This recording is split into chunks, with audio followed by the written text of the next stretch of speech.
Hello, welcome to new unboxing and quick testing. Today will be a new Hubsan product. This is the mini quadcopter size, an FPV version. This is the Hubsan H107D Plus. Okay, so it's nothing else than the new version of the former popular edition. The first mini quadcopter introducing a 5.8 GHz FPV system. So you will take the same ingredient, okay, but now you will add on this new model the altitude hold features. That's a pretty good one, and they're also including a built-in wide lens to enlarge your field of view. It's a very much good features to fly FPV more easily. So what you will find in the same box that the former edition, or more or less the same size, you will find the same type of remote and this new variant. So what you will find inside? Here is the contents of the box. Okay, so here is the quadcopter itself. The new design is completely different. They redesigned everything. The surfaces and the shapes are much more smooth. So very nice to touch it. The quality of the plastic is here, kind of flexible and very light plastic, so it should be durable to main type of crash. If I can compare, I've got also the H107C Plus, the only 720p camera version. So it's more or less the same type of design. Okay, you will recognize the same type of feet.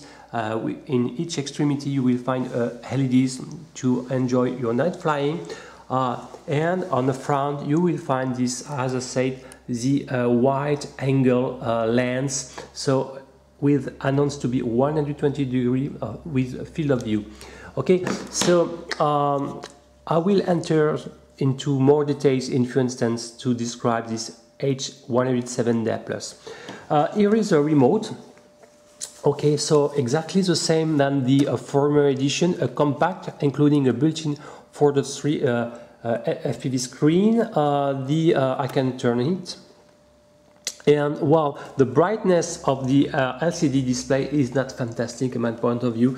So you have to be very vigilant when you're looking at it, and you will need to feed your transmitter 4 AA batteries. I found that it's pretty hard to remove these AA batteries. Beware to not damage your LiPo. You will need small tools to retrieve them. So for me it's a little drawback with this radio. Anyway, it's like this, no external antennas sorry, and in fact are disassembled, and the actual antenna is an half-plane one attached to the video receiver thanks to micro FL connectors. That's pretty good. It means that if you have, for example, micro FL connectors with a coaxial with, for example, a 178 versions, you will be able to attach your own antenna by just drilling a small hole here. That's pretty easy. The antenna mode is now much more easier with this new variant. So you will find some trim button there, the control stick, and 2 buttons. One to start photos, to take some photos, one to start to turn off video recording. On the left side of the transmitter, you will find 2 outputs in jack format in 1.5 millimeters size, 2.5, sorry. And I think they are representing the out. Okay, one of them I tried, but I was not able to send the video display into another transmitter. On the right side you will find an USB port and a micro SD port, as well like the former edition. When you turn on the menu, you don't find anymore the possibility to record the FPV session through this micro SD card. So they remove, unfortunately, these properties. So what you will find this USB cable ending with a micro size on the one extremity, a small bag with only 4 spare props, 2 clockwise, 2 counterclockwise, a wrench, removable tools, okay, to remove your props, and an instruction manual in English. Well done. So you will find all type of information, how to swap, for example, to mode 1 to mode 2, to engage the headless, etc. So now we return a little bit more on the quadcopter itself. I can give you an information on the weight. It's pretty light. For example, it's including a 520 milliamps per hour LiPo in one cell cellulose.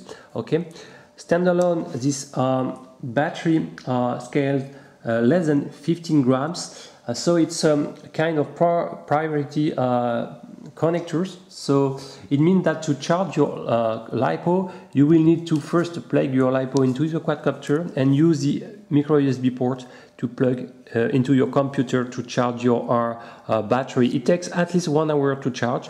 So for me, it's a little bit some drawbacks because you cannot use actually an external charger to recharge your quadcopter, your battery. So with everything, okay, your the 107D plus scales. I will use this small plastic to give you the weight. Little bit less than 58 grams. So for me, it's pretty good weight because the motor associated with this model are some 8.5 mm by 20. So the biggest coreless type you can find in the market. So they are strong, powerful, and the ratio thrust due to this H motors versus the total weight is a good one. So this quadcopter have a nice power lift, okay, as you will be able to check on my orders video.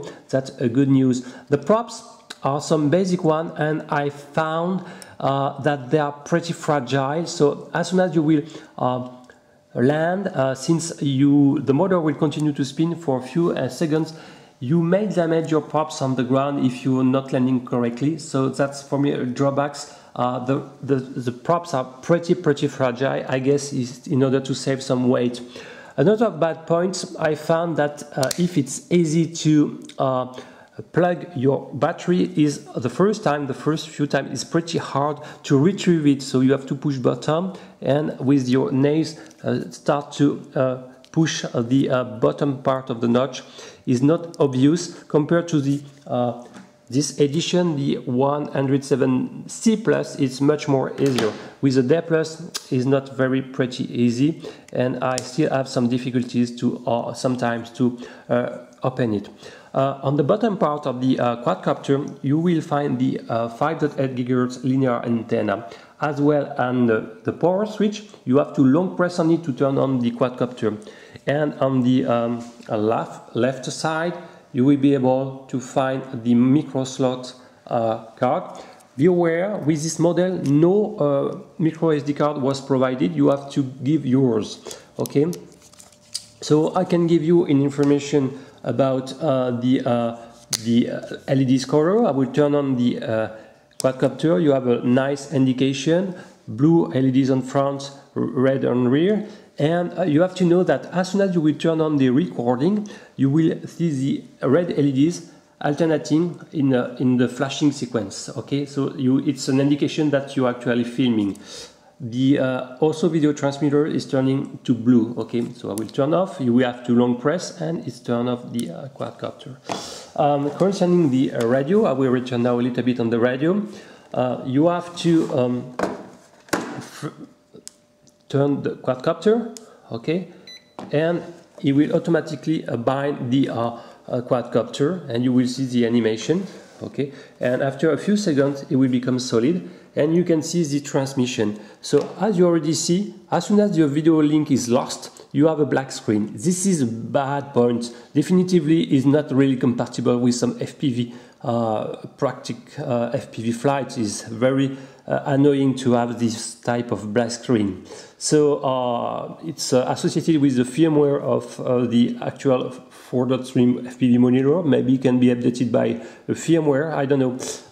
Anyway, so the transmission is done in NTSC format, but you have some OSD information. For example, the time remaining on the micro SD card, the actual session, time of the session. You are in mode 2, you have mode 1 or mode 2 available, okay? And to enter into the menu, it's like the other edition. You have to push down the throttle and to long press the right stick, and you enter into the mode, and you have to navigate with the right sticks, okay? You can replay a recorded file, reformat the SD card, invert some channel, and here with set sensitive you can tune the different settings of the beginner or expert mode. And I will say, and very interesting is this one. You have to push on the right stick to you can tune the different frequencies. Actually, the 5.8 GHz is exactly set to 5745 MHz. Okay, so you can choose, for example, a compatible one with your favorite goggles to fly your quadcopter with your favorite own video receiver system. So as you can see, the field of view is good, large. So the 120-degree field of view is probably true, maybe 110 if I'm more skeptical. I found also that the external border is a little bit blurred. Okay, so I don't know, it's a question of focusing of the lens, or maybe the quality of the lens not maybe really associated with the HD format. Okay, so maybe the lens quality is not good enough to be compatible with the 2 or 3 megapixel associated with the lens sensor.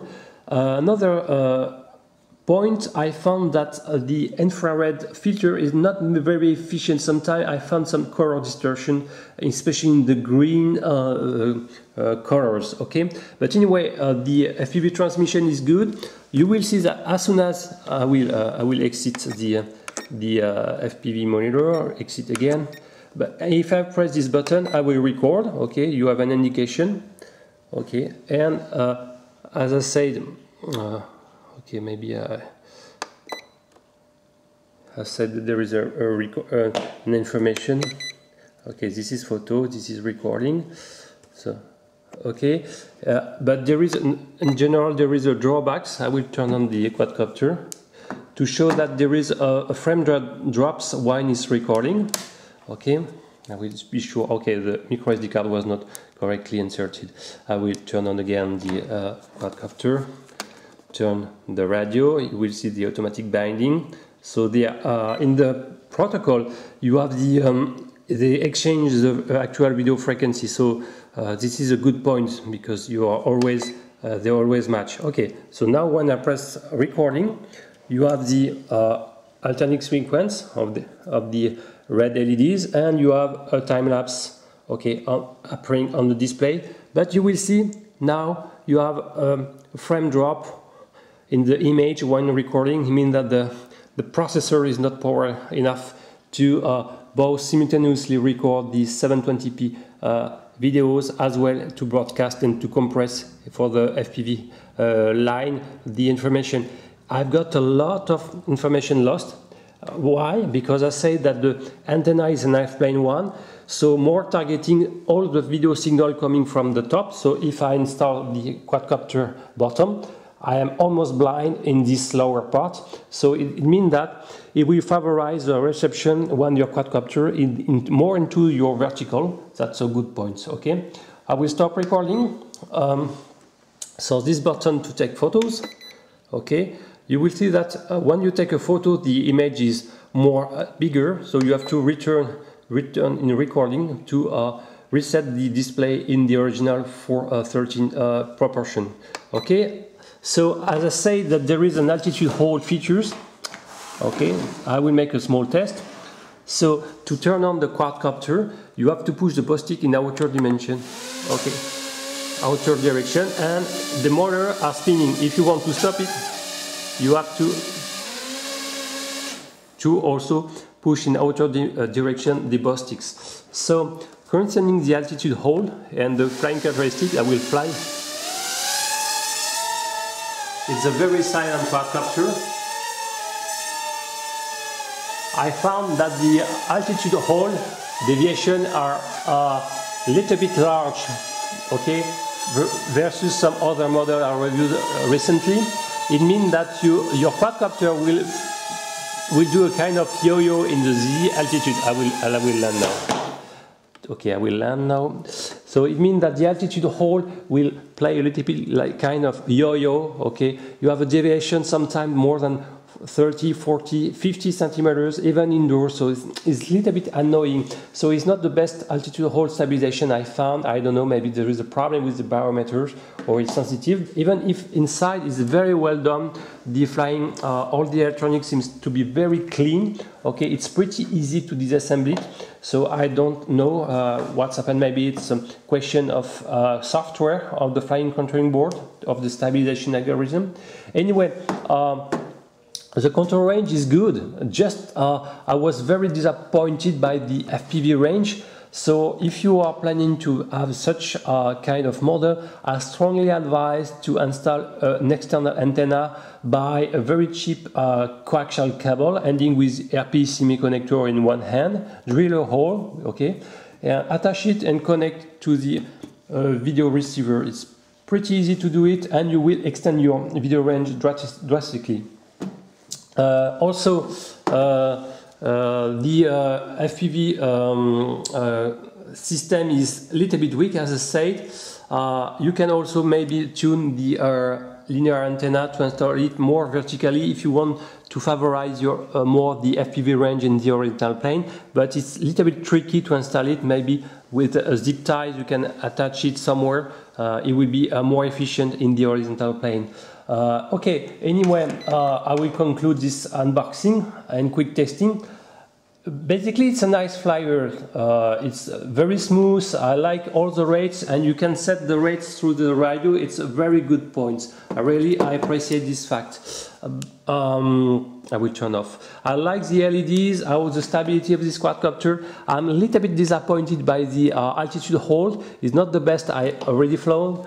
Okay, I'm also a little bit disappointed by the out-of-the-box FPV range. The lens or the angle of vision of the FPV monitor is not fantastic. A little bit hard to remove the batteries. The video receiver antenna is don't have a really great sensitivity, or just only favorize the vertical positioning of the quadcopter.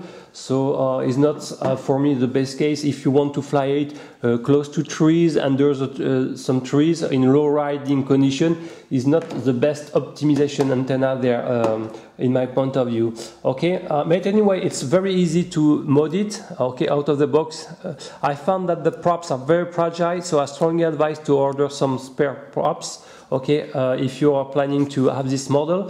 The angle is good. It's really efficient to have a wider angle of vision. Okay, but maybe the quality of the lens is not so fantastic. I found a little bit blur the image. Even if the 720p video recording are in great quality, it's very good. Some artifacts on the external border in my point of view. Okay, so I will end this unboxing. I hope you like it. If you like it, please thumb it. If you like my channel in general, please subscribe. See you next time. Bye bye.